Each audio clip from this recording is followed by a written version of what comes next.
This video is for the operation and maintenance of a Karcher BD 5050 20-inch auto scrubber. So to start the day, we'll unplug the machine from the wall charger. We will reconnect the two red Anderson plugs.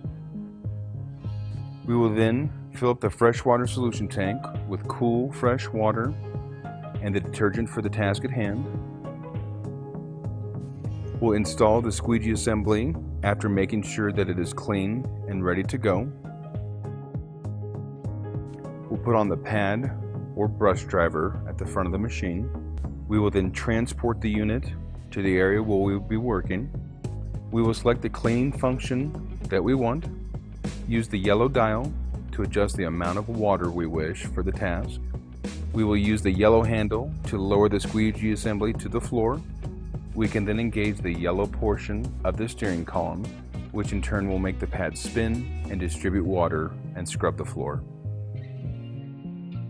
When we're done with the cleaning task, we will turn the yellow easy dial to off. We will transport the machine back to the area where we will clean it. We can take out the large black dirty water hose, open the cap, drain the recovery tank fully, rinse it out and leave it open to air dry.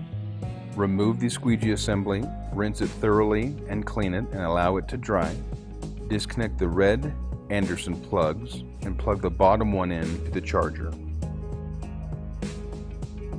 Well, thank you for watching our video on operation and maintenance of the Karcher BD 5050. If there's any further questions, you can contact your local area Karcher manager. And until next time, keep it clean.